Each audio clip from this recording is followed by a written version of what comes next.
In order to complete your porosity versus permeability lab, you will need a variety of household items in order to complete this experiment. First thing you're going to need is 2 plastic cups. It is better if they are clear. However, I don't have clear plastic cups, so I have red Solo cups. You could use a McDonald's or any other fast food to-go cup. Use any plastic water bottle, plastic soda bottle, anything, as long as you are able to poke holes through it. And if you held it up to the light, you could see how much water or substance was in there. All right, you're going to need water, a variety of different measuring cup sizes, a scraper of some sort. I got a spoon, something to make the holes. You could use scissors, you could use a knife. I have an ice pick, so that's what I used. A Sharpie permanent marker, a calculator. You're also going to need a timer. I'm going to use my phone for a timer. So if you have a timer, use that, stopwatch, or just use your phone. And then you're going to need to get 2 cups of soil. I didn't measure this out, but if I need to get more for my second cup, then I will do that later. So 2 cups of soil. I did my best to pick out the big chunks. Most of this is just ground up soil. All right, and then you also need a large particle-sized second material of your choice. On the lab handout, there's a variety of options on there. Whatever you have around the house, that's what you should use. Don't go out and buy something special for this lab. Everything you need you should have at home. So you would need an example would be marbles, plastic game pieces, dry beans. There are tons of ideas, dry pasta, gravel if you have gravel. So many different varieties of things that you could use. However, you need to make sure you have at least 1 cup of that material. All right, and the last thing that you would need is some type of basin to catch water in. I have a plastic bowl, or you could use a sink, or you could just do it outside on the ground and water the grass. But these are some visuals of things that you will need for the lab. All right, so what I did, in order to get holes in the plastic cup, all I did was turn it upside down and then use this to poke holes through. You want to make sure that the holes are on the bottom of the cup and not on the sides of the cup. This is very important. You don't need this many holes. If you have a bigger knife or something, 1 medium-sized hole will do, 2 to 3 small holes will do. I just did a few all the way around.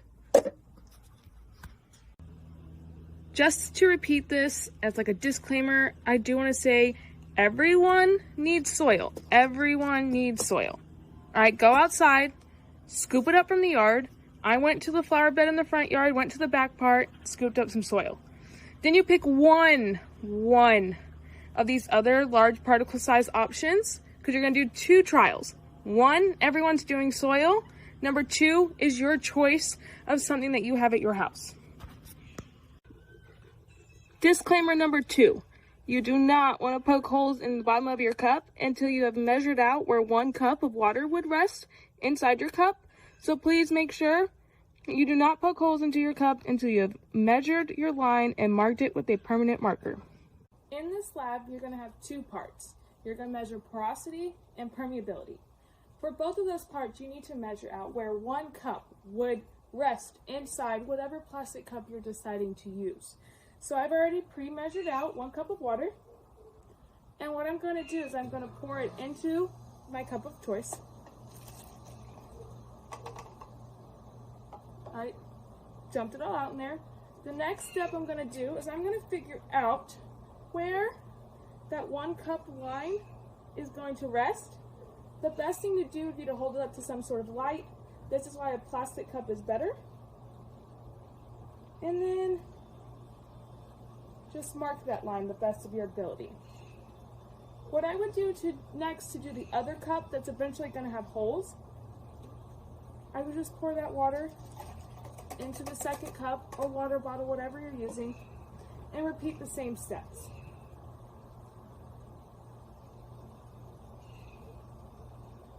Alright, so I drew another line to the best of my ability. So the first part of the lab I'm going to do is the porosity part. I'm not going to show you the results. I'm just going to kind of show you how to set it up and get it done and explain some tips and tricks along the way. So what you need to do is you need to move the cup with the holes away, because this cup's for the permeability part of the lab, not the porosity part. Set it aside. Alright, so it's a lot easier to do if it's a clear cup, but hey, work with what you got. You want to fill up the cup to the black line with soil. You can start off with your larger particle size stuff if you would like. I'm just going to start off with soil. For my lab, I decided to use the marbles, so that's my large particle size of choice. I already measured out a cup of that ahead of time, so I know that's exactly a cup. However, I know I'm going to need 2 cups of soil, so I got 2 cups, but you need 1 for porosity and 1 for permeability. So now what I'm going to do is I'm going to guess how much soil I may or may not need. Alright, looks like I need a little bit more. I need it to go up to that line. So I'm going to add a little bit more soil, double check it. Alright, so it's filled up to the line. Your next step you're going to do is you're going to take your 1 cup of water. Oh, look at all those hydrogen bonds. Then you're going to slowly pour it into the cup. Give it a chance to soak in. And you're going to pour water in here until it cannot soak up any more water, and you have a little bit of water puddling at the top. So at this point, looks like the water is done soaking in, having some puddles at the top. It's okay to take your time and check it. Kind of looked like it was going to soak in more, but it didn't. So it's taken all the water it can hold. Your next step is to figure out how much water is left over. All right, we're not using graduated cylinder because we're not at school. So what I'm going to do is I'm going to use my assorted cups and try to figure out how much I have. So let's start with 3/4 of a cup.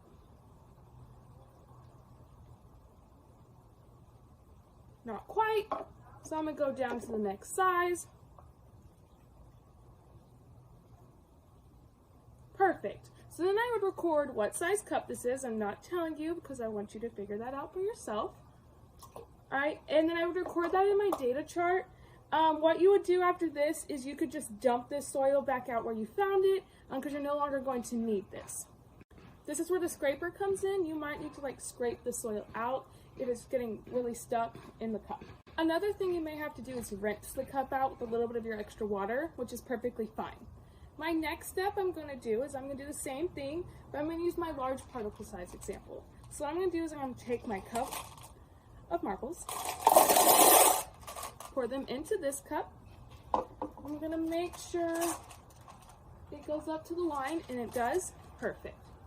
So what I need to do is I need to do the same thing I did before, where I pour 1 cup of water slowly into the container, and then I stop once the water starts puddling at the top.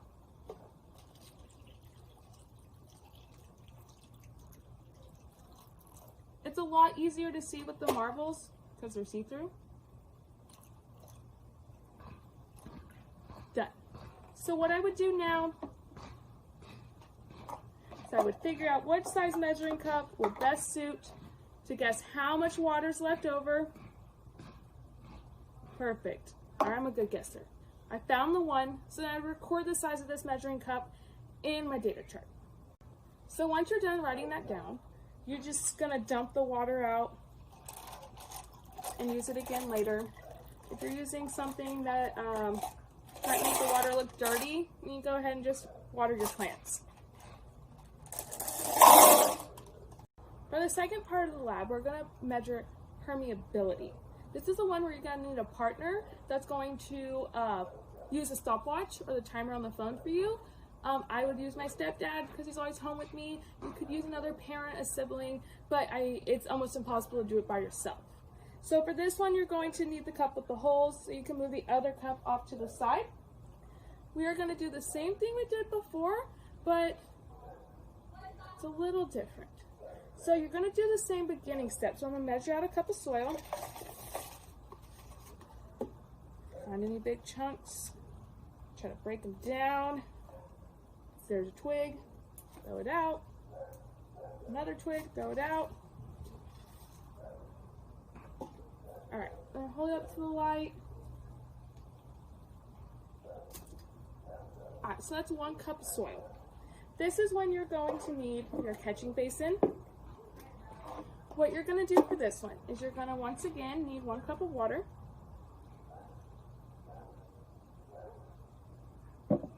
However, instead of slowly pouring, you're gonna dump this water in as fast as possible. And your partner's gonna be standing off to the side. My stepdad's standing over here. And the moment I say start, he's gonna start his timer. The moment I say stop, he's gonna stop his timer. You start it the moment you pour it, the water hits the surface, and you tell him to stop the moment the first drop of water comes out the bottom. You ready? Start. Stop. That's a little dirty. All right, so then you would measure those seconds and record, or take the seconds that your partner tells you, and you would record that in your data chart. Do the same thing, however, this time we're going to use the large particle one. So I'm going to go back to my marbles. You might have to rinse out that cup again because the soil can get really dirty, but no worries. So I have my cup with the holes. I'm going to add my marbles. I already know this is a cup from the first round, so I don't have to remeasure it. Then what I'm going to do is I'm going to do the same thing I did with the soil, where I dump the water in as fast as possible. I say start, I say stop, and I let my partner know when to start and stop the timer, and I record the time in the chart. You ready? Start, stop. All right, so they got to be really quick. I noticed last year when kids did this one, they had to redo it a few times, which is just fine. If you have to redo it, just make sure you record the one that you think is the most accurate, not the one you think looks the best, because we want to minimize as much error as possible. Thank you for watching me show you how to do this lab. I didn't want to give away any data, so you'd have to do the lab on your own. However, this should really help you complete the lab. If you do have further questions, make sure you contact your teacher at a respectful time of the day, and we'll get back to you and answer any of the questions you may have. I hope you enjoy your porosity versus permeability lab, and good luck.